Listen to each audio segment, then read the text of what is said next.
Neste vídeo,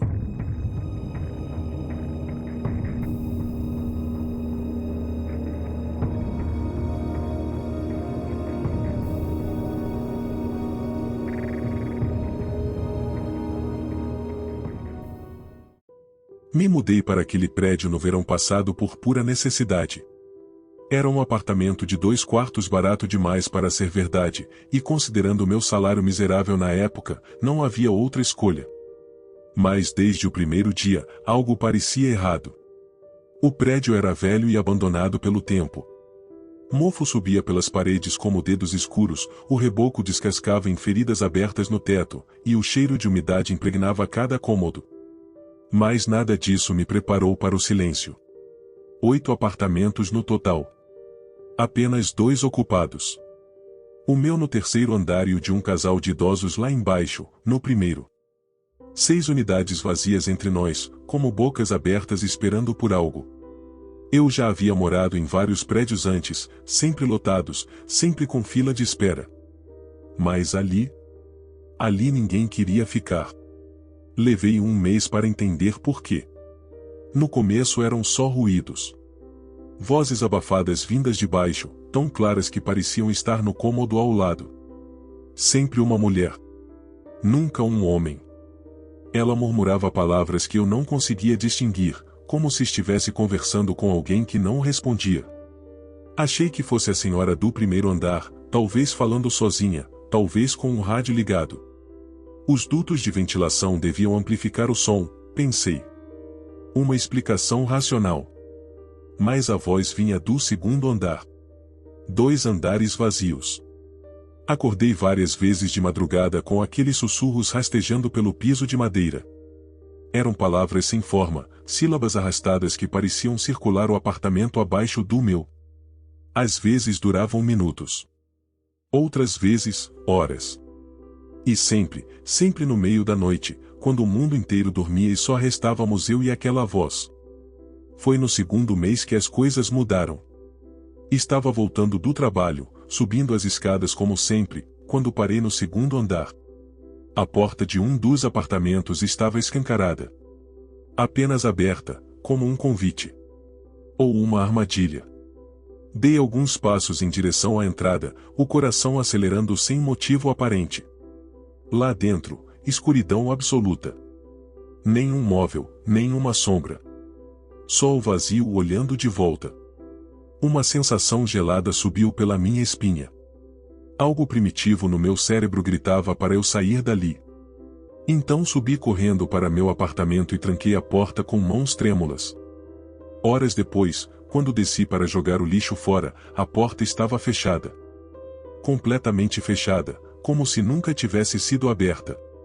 Como se eu tivesse imaginado tudo.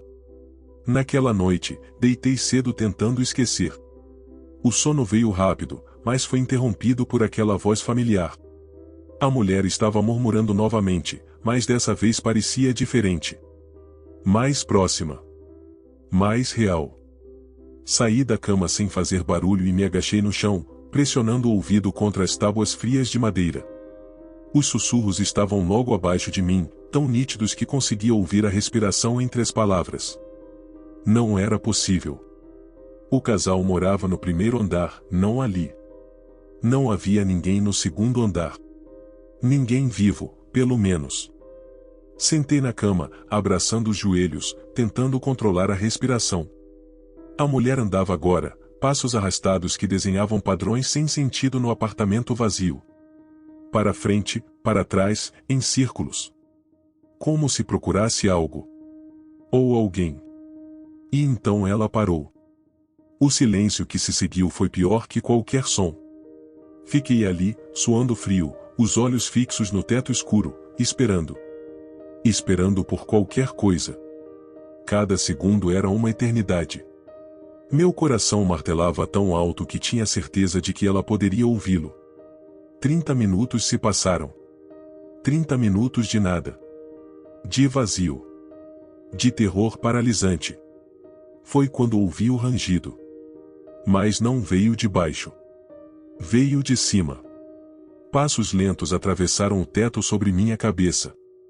O apartamento de cima, vazio há meses, agora tinha alguém dentro.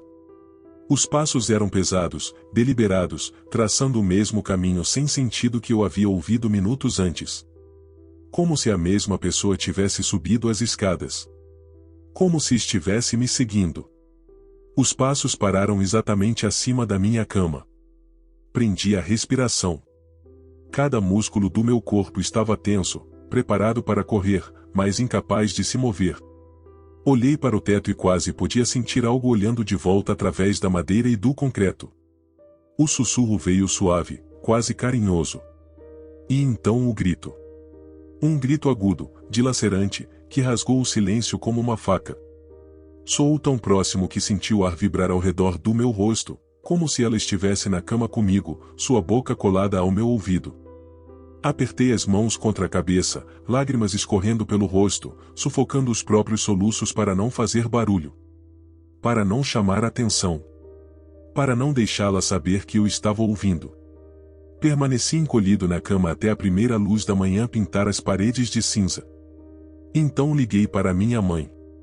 No dia seguinte, paguei a multa para quebrar o contrato. Uma semana depois, estava jogando minhas caixas na caçamba de um caminhão de mudança, desesperado para sair daquele lugar maldito. Foi quando o casal de idosos apareceu. Eles nunca haviam puxado conversa antes, apenas acenos educados na escada.